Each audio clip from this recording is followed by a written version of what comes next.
آقا صلی اللہ علیہ وسلم کی بارگاہ میں جو تڑپ لے کر جاتا ہے، سچی طلب، میرے آقا اس کی سچی طلب کے مطابق اپنے امتی کو عطا کرتے ہیں۔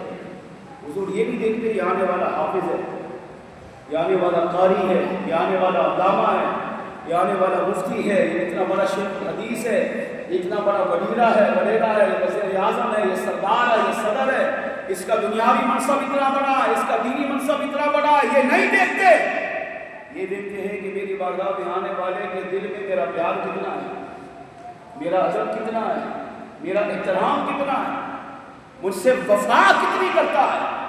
اگر ان پر چکا جاہل بھی ہو مگر آقا صلی اللہ علیہ وسلم کی طرف سچی ہو، حضور کا پیار سچا ہو، حضور کی لگن سچی ہو، جو عقیدہ گھر سے لے کر چلے گا مدینے والے آقا صلی اللہ علیہ وسلم اسی کے عقیدے کے مطابق اس کی حاضری کو قبول فرما لیتے ہیں۔ اور جس ابن جوزی رحمۃ اللہ علیہ کہتے ہیں یمن سے ایک قافلہ مدینے کی طرف روانہ ہوا، حج کا قافلہ تھا۔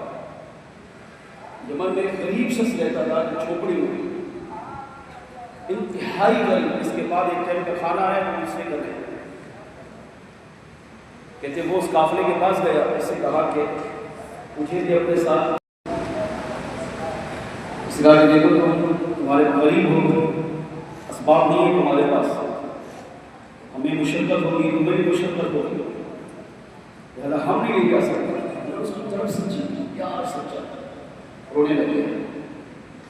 اس نے کہا ٹھیک ہے میں غریب ہوں، نادام ہوں، مفلس ہوں، محتاج ہوں، کچھ نہیں میرے پاس، تو ایسا کر لو کہ تم مجھے اپنے ساتھ اپنا نوکر بنا، غلام بنا، میں کیا کروں گا جہاں تم رکو گے میں تمہاری حفاظت کروں گا، میں تمہارے جانوروں کا خیال کروں گا، ان کو چارہ دلاؤں گا، ان کو نہلاؤں گا، ان کو تیار کروں گا، ان کو آرام کرواؤں گا، ان کی دیکھ بھال کروں گا، تمہاری بھی تمہارے جانوروں کی بھی، پھر پورے قافلے کا جو سامان ہے اس کی بھی میں حفاظت کروں گا۔ شرط کیا ہے؟ مجھے اپنے ساتھ مدینے لے چلے۔ ہاتھ یہ ان پڑھ لوگوں نے کہا چلے ٹھیک ہے، دو وقت کا کھانا دے دیں گے، اگر اتنی بڑی خدمت کر رہا ہے تو اچھی بات ہے، ہمیں فائدہ ہو۔ ابھی یمن سے یہ قافلہ چلا ہے، اب راستے میں جہاں بھی قافلہ رکتا تو ظاہر اس کے ساتھ طے تھا، وہ قافلے والوں کی بھی حفاظت کرتا، سامان کی بھی حفاظت کرتا، جانوروں کا بھی خیال کرتے کرتے کرتے کرتے سر یہ مکے پہنچے، حج کیا۔ حج کے ایام سے جب فارغ ہوئے اب قافلے والوں نے کہا ہم مدینے چلتے ہیں۔ اب یہ بھی نوکر تھا تو ان کے ساتھ مدینے چل پڑے۔ جب مدینے کے باہر پہنچے قریب، اس نے قافلے والوں نے کہا کہ ایسا کرتے ہیں سامان یہیں پر رکھو اور جانور بھی یہیں پر رکھو، اور اس غریب کو بلایا، کہا کہ تمہاری مجھے حفاظت کی ذمہ داری ہے، اب ہم مدینے جائیں گے، تم ایسا کرنا کہ ہمارے جانوروں کا کہیں چوری نہ ہو جائے یا ڈاکو نہ لوٹ لے یا ہمارا سامان ضائع نہ ہو جائے، ہمیں واپسی میں کوئی پریشانی نہ ہو، تو ہم پہلے جا کر حضور کی بارگاہ میں حاضری دے آتے ہیں، پھر ہم حاضری دے کر جب واپس لوٹیں گے تم پھر آ کر جا کے حاضری دے آتے۔ اس نے کہا ٹھیک ہے، ذمہ داری ہے، ظاہر بات ہے، میں نے دیکھ لیا۔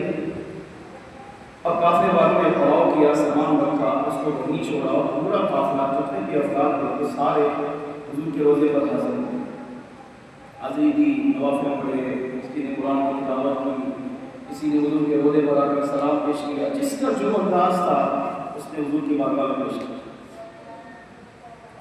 جب یہ قافلہ واپس آیا ہے، اب حاضری دے کر جب یہ سارے فارغ ہوئے، اپنی اس قافلے کی جگہ، سامان کی جگہ پر آئے، اب اس غلام سے کہا، اس غریب سے کہا جاؤ اور تم حضور کی بارگاہ میں حاضری دے۔ سبحان اللہ۔ کھان پر جائے مگر وہ پر اس کو کرے۔ اب اس نے قافلے والوں سے کچھ سوال کیے، کہا کیا تم حضور سے ملا ہے؟ کہا مل گئے۔ سبحان اللہ۔ کیا تم نے حضور سے باتیں کی؟ ہاں ہاں ہم نے حضور کی باتیں، روزے رسول پر آئے تو ہم سے ملاقات ہو گئی۔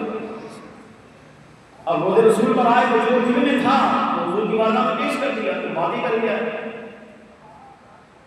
اس نے کہا کہ حضور سے ملے، ہم ملے، حضور سے باتیں کی، ہم باتیں کی، حضور کا دیدار کیا، ہم دیدار کیا.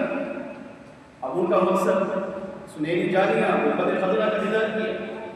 روضہ رسول کو دیکھنا ایسے ہے جیسے سرکار کو دیکھنا. سبحان اللہ. اب یہ وہاں سے جب یہ باتیں سوال کیا چند سوالات، اب یہ مسجد نبی میں داخل ہونے لگا.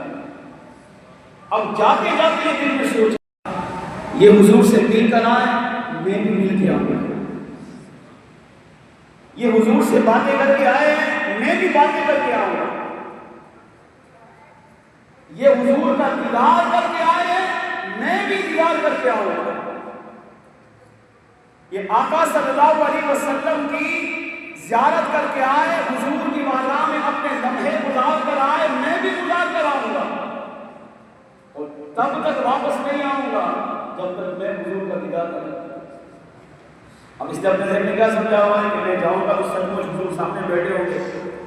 جیسے گھر ہے، یہ کس کا گھر ہے؟ کہ فلاں کا. گھر باتوں کو رہتا ہے، چلے بھی بجائے بہن بجائے دروازے پہ رس سکتی وہ آئے گا ملاقات کریں گے. اب اس دیہاتی ہے نا تو اپنا دماغ تھا ہمارا محبت کمال.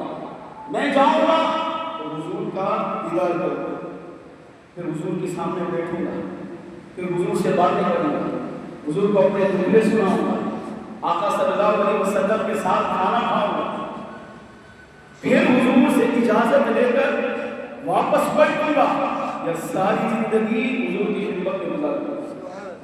اب یہ تصورات دل میں باندھے باندھے سوچتے سوچتے اب یہ مسجد نبی میں داخل ہے.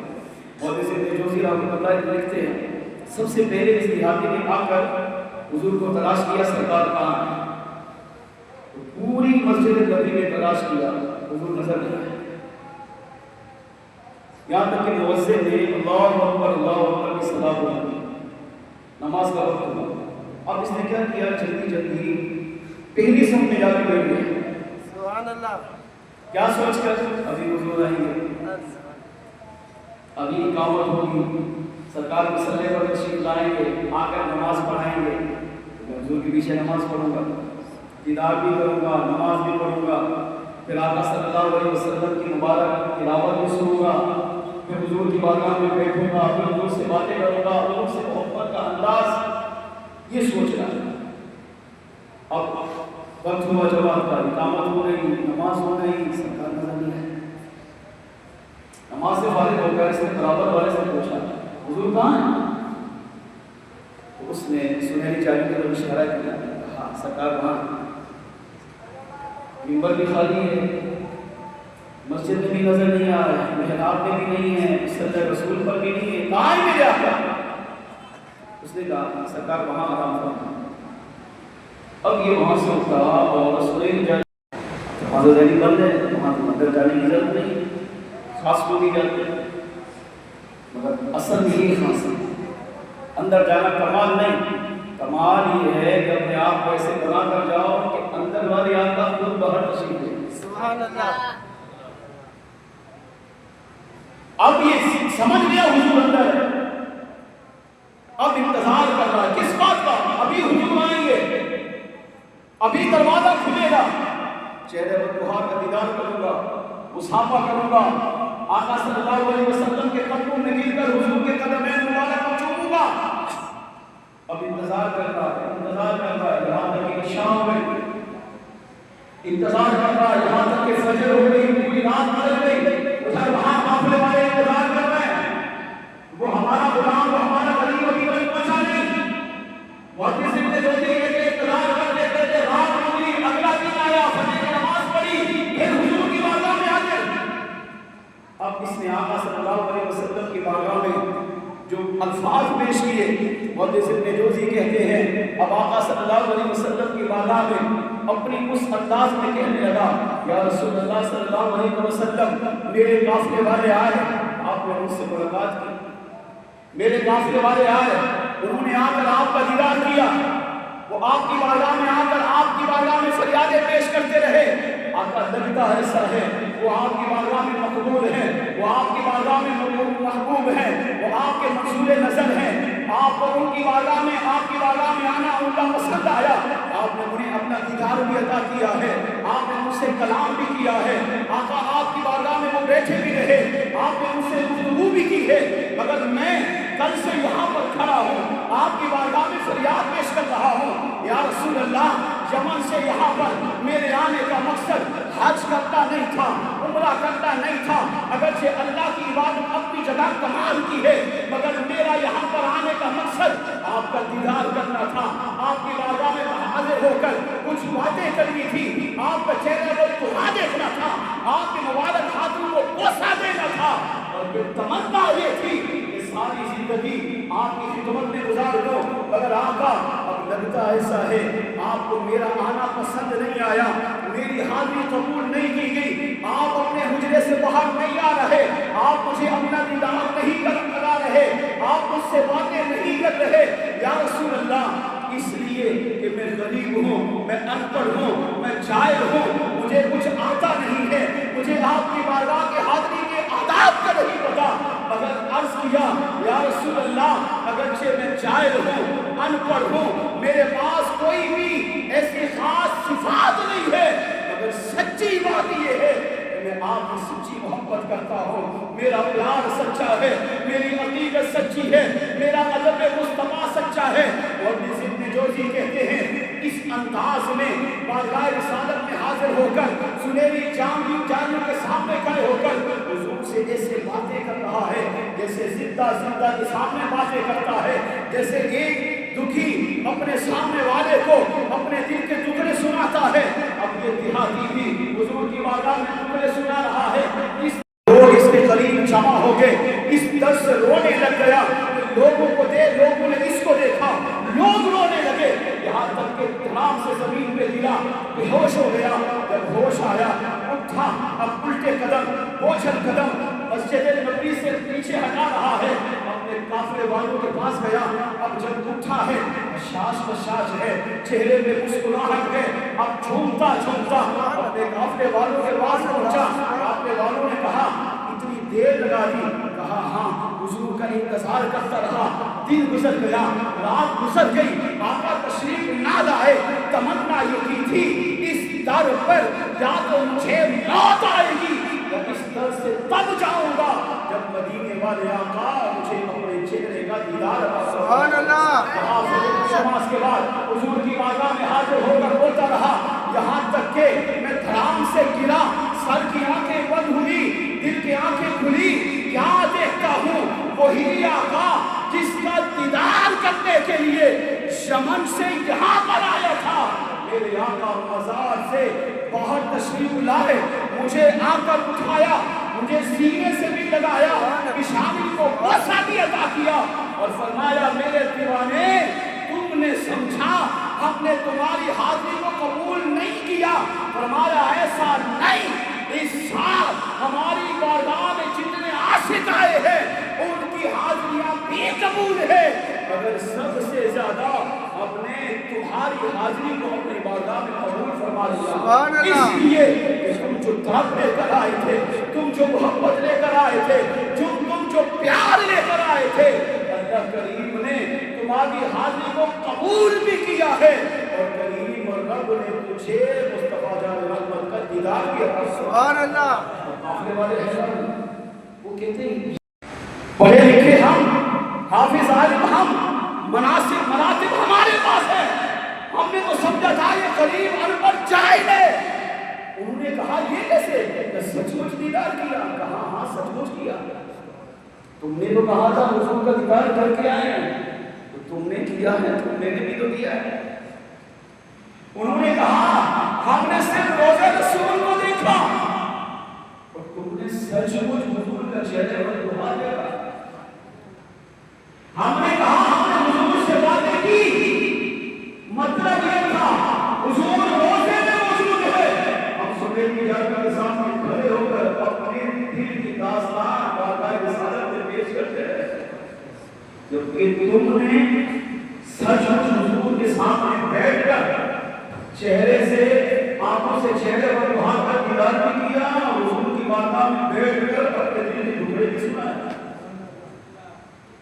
ہم نے گنبد خضرا کا دیدار کیا ہے، تم نے گنبد خضرا والے کا دیدار کیا ہے، ہم نے حضور کے ہاتھ کو نہیں چھوما، ہم نے حضور کی سنہری چادر کو چھوما ہے، مگر وہ خوش نصیب ہے کہ سنہری چادر کو بھی چوم کر آیا اور سچ کو جو مصطفیٰ علیہ رحمت کے مبارک ہاتھوں کو بھی چوم کر آیا۔ بلکہ اس سے بھی بڑی سعادت کہ سرکار نے آ کر تجھے اٹھایا بھی، سینے سے لگایا بھی، پیشانی کو بوسہ بھی دیا اور بشارت بھی دی ہے میرے عاشق، یمن سے جو طلب لے کر آیا تھا سچی طلب کی برکت سے ہم نے تمہارے حاضری کو قبول بھی فرمایا۔ سبحان اللہ۔ اور جیسے پیٹرول جی کہتے ہیں، اس سے پتہ چلا امتی کا اگر پیار سچا ہو، امتی کی طرف سچی ہو، امتی اپنے نبی سے سچی محبت کرتا ہو، چاہے ان پڑھ ہو، جاہل ہو، یا اللہ نے اسے منصب دیا ہو، اگر اپنے آپ کو خالی سمجھ کر، اپنے آپ کو غریب، مسکین، فقیر، یتیم سمجھ کر بارگاہ رسالت میں جس انداز سے پیش ہوگا، جس محبت، جس پیار، جس ادب سے پیش ہوگا، مدینے والے آقا صلی اللہ علیہ وسلم اتنی جلدی اس کی حاضری کو قبول بھی فرمائیں گے، اور جو فریاد لے کر گیا کریم آقا رب سے اس کی فریاد کو بھی پورا فرمائیں گے۔